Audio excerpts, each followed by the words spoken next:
On a démarré, on était 3 à 4, on est arrivé à plein de bonhommes, et on est parti de zéro et on a fini quasiment 1 milliard d'euros de chiffre d'affaires.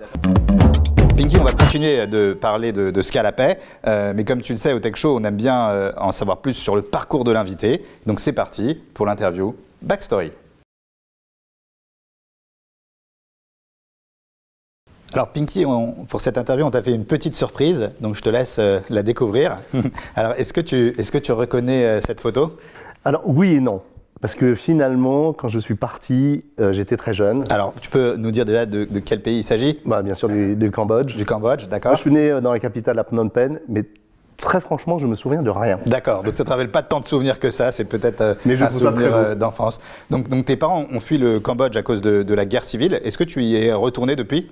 Pas du tout. Pas du tout, d'accord. Et c'est quelque chose que tu aimerais faire, de retourner? Oui, évidemment. Mais j'ai eu une enfance finalement très heureuse. Je suis le dernier d'une très grande famille. J'ai 8 frères et sœurs. Waouh. Et je suis le plus petit. D'accord. Le gâté. Le chouchouté. Le chouchouté. D'accord. Donc dans cette interview, on a essayé de reprendre les éléments clés de ton parcours. Et on a un nouveau format de l'interview Backstory. Donc ce que je te propose, c'est que je vais commencer une phrase et puis tu la termines. Est-ce que ça te va? Bien sûr. Très bien. Alors, je m'appelle Pinky Wang et je suis arrivé en France à l'âge de 5 ans. 5 ans, parfait. Et quand j'étais petit, je voulais être pompier. Pompier, d'accord. Et alors, t'as abandonné après à 7 ans, 8 ans peut-être, cette idée? Non, j'ai abandonné très vite en fait. D'accord. Je fais mes études. Je fais pas beaucoup d'études. D'accord. Surtout. D'accord. J'ai quand même mon bac. D'accord. J'ai un peu galéré. Okay. Et puis finalement, je suis arrivé à la fac, j'ai rencontré beaucoup de copains. D'accord, tu étais à Panthéon-Sorbonne, si nos informations sont justes. Et ouais, c'est bien ça, tu es bien renseigné. Et tous mes copains sont devenus traders. D'accord. Géraient des banques. Et moi, j'étais un peu le petit canard boiteux.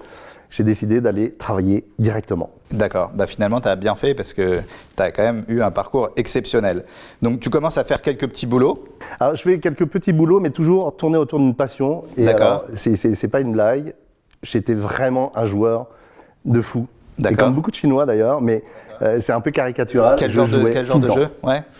Écoute, je suis né avec les jeux vidéo, je suis né avec les consoles de jeux, je suis né avec les premiers PC arrivés en France. Est-ce que tu penses que le fait d'être joueur, ça peut aider ça a aidé dans ta carrière de professionnel? Je suis intimement convaincu que le jeu, c'est essentiel, et c'est ce que je dis aussi un petit peu à mon fils, parce qu'en fait, l'intérêt du jeu, de la gamification, c'est qu'on passe des étapes assez vite. Et c'est super gratifiant. Et donc le fait de jouer, d'essayer d'atteindre des étapes et de faire du level up, c'est un petit peu ma vie. Donc en 93, tu tombes sur une offre d'emploi et tu commences... Tu parles de Pixmania? Non, juste avant. Ah, juste avant, mais oui, mais tu vois, été en 93. C'est tellement loin. D'accord.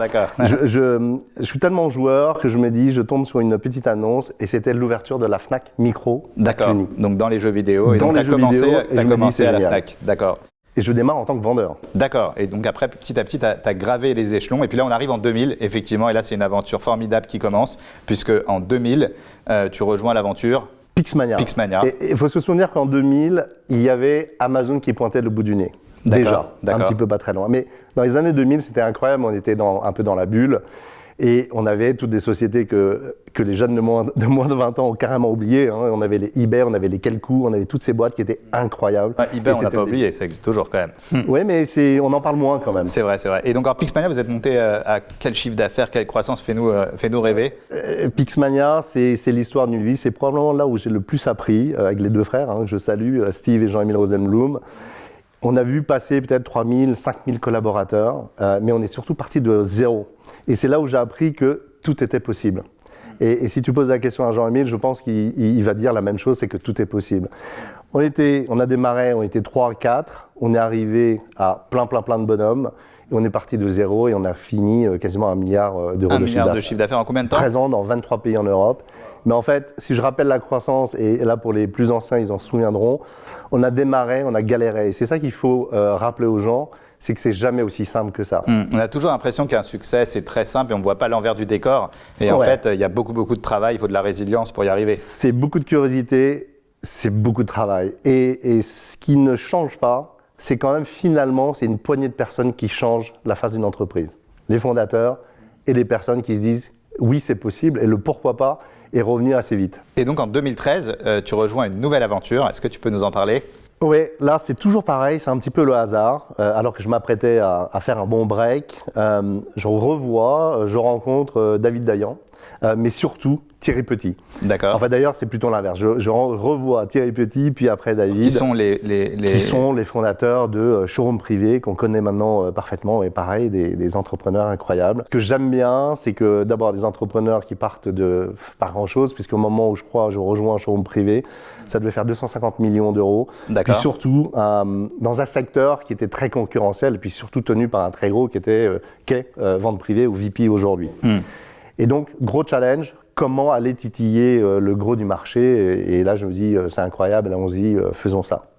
Et là, ça a été aussi une aventure exceptionnelle, toujours hyper croissance. Ouais, hyper croissance, puisque l'objectif, c'était, il y avait un fonds d'investissement qui était Accel Partners, et ça faisait 250 millions, et l'objectif, c'était de faire 500 dans les 3 ans grand maximum, et multiplié par le résultat. Et donc, ma feuille de route, c'était 2 chiffres, doublé de taille en moins de 3 ans, et multiplié par 3 l'EBITDA, le résultat. Et l'objectif a été atteint ? En 2 ans. En 2 ans. En 2 ans, mais tout ça grâce aux équipes qui sont retroussées les manches. Exceptionnel. Et donc, après cette expérience Showroom Privé, tu rejoins encore une nouvelle société qui démarre de zéro et qui a connu l'hypercroissance, c'est Stuart. Stuart. Alors Stuart, c'est pareil, c'est de la techno, mais c'est la revisite du dernier kilomètre. Donc ce qu'on peut appeler le last mile delivery. D'accord. Et c'était à une époque où on a connu les C'est des livreurs dans la France entière qui vont pouvoir livrer à des particuliers. On connaît les livreurs qui sont collés à des plateformes de food tech. Type Deliveroo, Uber Eats. Mais Stuart avait une autre ambition, c'était de rendre le transport en ville beaucoup plus verte. Ça, c'était le premier point.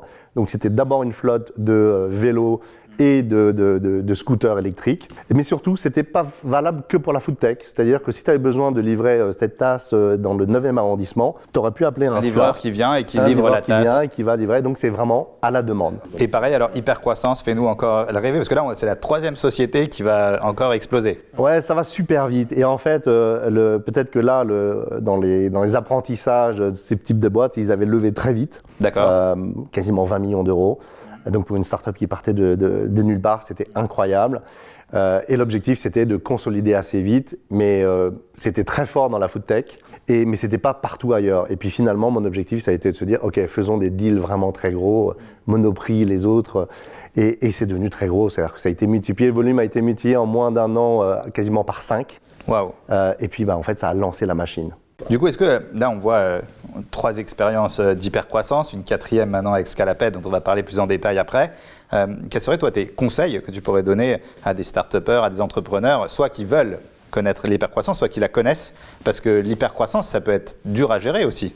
L'hypercroissance, oui. D'abord, c'est dur à gérer. Je ne sais pas si j'ai des conseils à donner, parce que je me dis pas assez vieux ou assez sage pour conseiller. Je peux en tout cas donner quelques pistes. Et dans l'hypercroissance, on fait souvent une erreur lorsqu'on veut faire grandir la boîte très très vite, c'est qu'on oublie souvent l'humain. Donc on met souvent de la finance, on met de la tech, on met un certain nombre de choses. Souvent, ce que je fais dans une boîte d'hypercroissance, c'est de gérer le people. C'est on prend de l'avance avec le talent, en détectant les talents, et ça part souvent de là.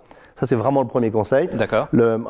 En tout cas, première recommandation. Et la deuxième, c'est vraiment d'être très très pragmatique. C'est-à-dire que les plans trop loin n'ont pas de sens. C'est-à-dire faire un plan à 3 ans. Vous, c'est des BP à 1 an quand on est en hypercroissance. Bien sûr, il faut tirer le fil rouge. Il faut qu'on rêve toujours. Il faut être, 3e point, très très ambitieux. Par expérience, quand on dit qu'on va faire 100, on va retenir que 100. Quand on dit qu'on va faire 150, on va tout faire pour faire 150. Et le 4e point, c'est vraiment de limiter ça dans le temps. Et souvent, maintenant, par expérience, et c'est peut-être un gros apprentissage de Pixmania, c'est que quand on est dans une boîte à l'intérieur, on est un peu perfectionniste et on ne veut que continuer à améliorer les choses. Et on se dit, on oublie un petit peu la concurrence. Et ce qui est important, c'est de dire, OK, en 3 ans, qu'est-ce que je vais achever? Et en 3 ans, on rebat les cartes. Et ça permet de se dire qu'en 1 an, on met en place les choses pour accélérer. La 2e année, on y va à fond. 3e, il y a le résultat.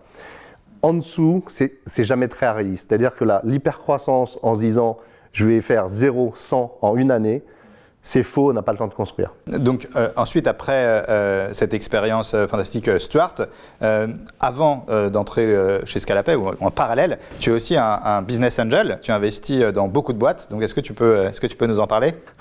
Oui, écoute, je pense que c'est quand c'est une passion ou c'est... Ouais, alors c'est une passion et j'en fais un peu moins en ce moment parce que je suis très occupé, mais je pense que c'est toujours important de give back, ça c'est vrai, il faut rendre. Le système du capital ne peut fonctionner que si on redistribue. C'est pas possible de garder. Et donc, accompagner l'entrepreneuriat, c'est évidemment clé. Et donc, j'ai quelques boîtes que j'adore. Et puis, c'est vrai que avant de revenir, j'ai revu l'interview que tu avais faite avec Marc. Et puis, je ne vais pas trop parler de Cosmo Connected que tu connais bien, mais ça fait partie des boîtes que j'affectionne beaucoup. D'accord. Et donc ensuite, dernière actualité, donc tu intègres Scalapay.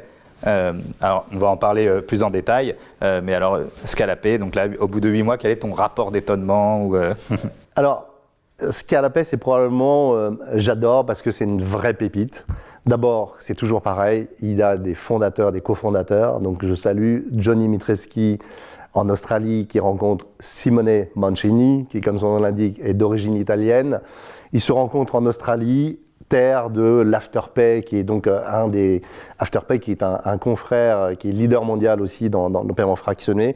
Ils se rencontrent et puis ils partent une idée, puis un troisième les rejoint, Raphaël que je salue, qui était à Londres. D'accord. Puis ils montent Scalapay de rien. Et ce qui est important, c'est que là, on parle bien d'hypercroissance. Ça n'existe que depuis 2 ans, un peu plus, 2 ans et demi. Et d'une page blanche, ils se disent comment est-ce que je vais faire les choses et c'est quoi la prochaine entreprise que je vais faire. Et ça part d'une page blanche et ils se disent ok, qu'est-ce qui va permettre d'augmenter le taux de conversion, d'augmenter le panier moyen et de fidéliser davantage. Et il s'avère que dans les 2 premiers points, en fait, dans le monde, qu'est-ce qu'il en ressort? C'est que si tu as un site internet et que tu n'as pas encore de paiement fractionné, paiement 3 fois sans frais pour le client, en fait, tu as raté un peu ta vie. C'est comme si tu n'avais pas ton truc, quoi. C'est comme si tu n'avais pas ta Rolex avant 50 ans. Et donc, Scalapay est parti de là. Et pourquoi je dis c'est génial, il faut y aller? C'est vieux comme le monde. Donc, on n'est pas en train de créer une nouveauté, Scalapay. C'est juste un truc qui existait déjà depuis des années, étaler ton paiement. Ça existe dans le retail, mais là, on parlait de crédit avant, là, on parle d'autre chose. Mais en tout cas, il y a une vraie forte demande naturelle. On n'est pas en train de créer le Facebook ou le Google de demain. Donc, c'est quand même déjà beaucoup plus simple. On remplit une case. Il y a une très, très forte demande dans le monde. On a des fondateurs de fous. On a des équipes de dingue, très motivées. Et on a levé suffisamment d'argent pour mettre à l'échelle.